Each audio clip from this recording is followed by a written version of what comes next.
तर TV9 मराठीशी सविस्तर बोलणार आहेत पालकमंत्री आणि राज्याचे कॅबिनेट मंत्री नितेशजी राणे.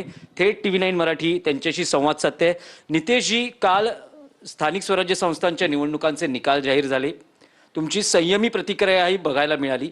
नेमकं काय विश्लेषण कराल? सिंधुदुर्गात स्वतः कणकवली जो तुमचा बालेकिल्ला आहे त्यात तुम्हाला आणि तुमच्या पॅनलला पराभव पत्करावा लागला. सिंधुदुर्गाच्या जनतेने जे काही 4 नगरपालिका निवडणुका होत्या त्याच्यामध्ये प्रत्येक पक्ष स्वबळावर लढला. एक चांगली बाब अशी आहे की भारतीय जनता पक्ष म्हणून आज सिंधुदुर्गामध्ये आमचे 41 नगरसेवक निवडून गेलेले आहेत. 2 नगराध्यक्ष आहेत.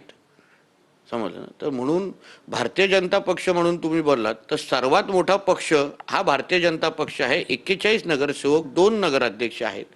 जे काय कणकवलीमध्ये झालं त्या बाबतीमध्ये त्याचं विश्लेषण असो की त्याच्याबद्दलचे जे काय मत आहे सगळ्या बाबतीचा विचार आम्ही लोक आता करतो आहे. विविध फॅक्टर तिथे होते, आतमधले, बाहेर, घरचे, बाहेरचे सगळे फॅक्टर होते. त्या सगळ्या फॅक्टरांच्या संदर्भात विस्तृत पद्धतीने बोललं जाईल. कारण का शेवटी कणकवली हा सन्मान्य नारायण राणे साहेबांचा बालेकिल्ला आहे. सन्मान्य राणे साहेबांचं जन्मस्थान पण हे कणकवली आहे आणि त्याच कणकवलीमध्ये सन्मान्य राणे साहेबांच्या अवतीभोवती जे काही कणकवलीची निवडणूक फिरली आणि त्यावर जे काही झालं, एकंदरीत जो काय प्रचार झाला, अपप्रचार झाला, गैरसमज पसरवण्यात आले. आज कणकवलीमधला एक राणे साहेबांचाच खंदा कार्यकर्ता समीर नलावडे ह्यालाच पाडलं गेलं, ते पण राणे साहेबांच्याच कुटुंबाच्या मदत घेऊन. म्हणून या सगळ्या बाबतीमध्ये निश्चित पद्धतीने बोललं जाईल, विश्लेषण करण्यात येईल, त्यात आणि विस्तृत पद्धतीने माहिती दिली जाईल. नितेशजी, तुम्ही राणे साहेबांचा उल्लेख केलात. आज मी तुमचे थोरले बंधू आणि शिवसेनेचे स्थानिक आमदार निलेश राणे यांची मुलाखत केली. निवडणूक होती तेव्हाही आणि निकालानंतरही निलेश राणे असं म्हणता आहेत की राणे साहेबांचा शब्द पाळला गेला नाही, राणे साहेबांना विश्वासात घेतलं नाही.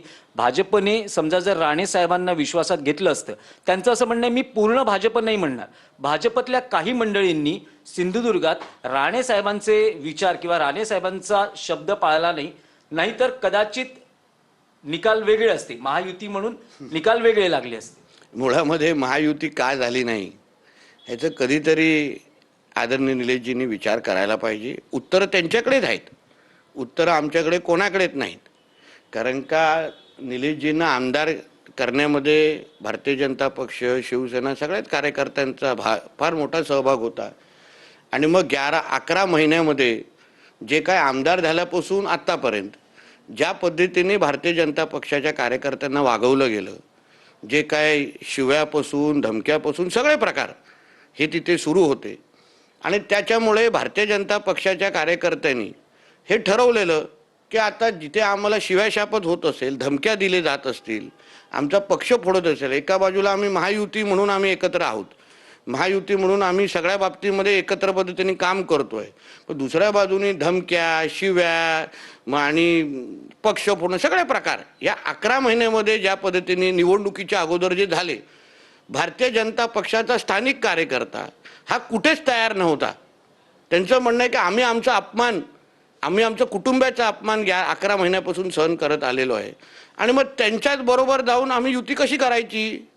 मग ही भीती निर्माण झाली भारतीय जनता पक्षाच्या वरिष्ठ लोकांमध्ये की आता एवढा अगर कार्यकर्त्यांमध्ये रोष आहे, अपमानित होण्याची भावना आहे, मग उद्या अगर आमची हक्काची मतं अगर उबाटाला लपून अगर दिली गेली, ट्रान्सफर केली गेली, रागापोटी तसा भारतीय जनता पक्षाचा कार्यकर्ता निष्ठावंत आहे, रागापोटी दिली गेली, मग त्याने आम्ही काय करावं.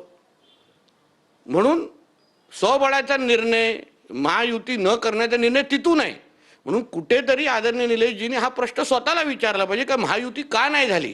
कारण का 11 महिने अगर शेवटी आम्ही सगळे महायुतीचे नेते आहेत. जेवढा मला तरी माझ्या मतदारसंघामध्ये जेवढं भारतीय जनता पक्षाच्या कार्यकर्त्यांना सांभाळण्याची जबाबदारी माझी आहे, तेवढी शिवसेनेच्या पण कार्यकर्त्यांना सांभाळण्याची जबाबदारी आहे, तेवढी राष्ट्रवादीची पण आहे आणि तेवढीच जबाबदारी निलेशजींची आहे, तेवढीच जबाबदारी दीपक केसरकरजींची आहे. कारण आम्ही सगळे महायुतीचे घटक आहोत.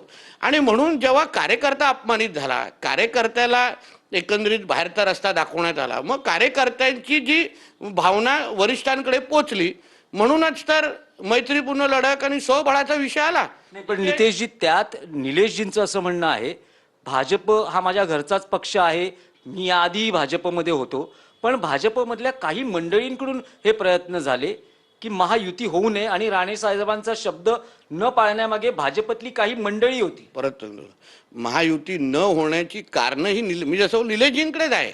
निलेशजींनी अगर भारतीय जनता पक्षाच्या आमच्या सगळ्या कार्यकर्त्यांना व्यवस्थित वागवलं असतं, हां, धमक्या बिमक्या ह्या सगळ्या प्रकार मध्ये आलं पण होतं ना, रणजित देसाई सारखा प्रकार आलेला बाहेर, आलेला बाहेर. हे वारंवार वरिष्ठांकडे पोचवण्याचं काम होत होतं. थेट जिल्हाध्यक्ष पोचवत होते, अशा धमक्या दिल्या गेल्या, अशी बोलणं गेलं, अशा कुटुंबियाला शिव्या दिल्या गेल्या. मग हे जे काही राग जो वाढत वाढत वाढत वाढत गेला ना, तो त्याच्यामुळे मग त्याच व्यक्तीबरोबर आपण महायुती करायची का?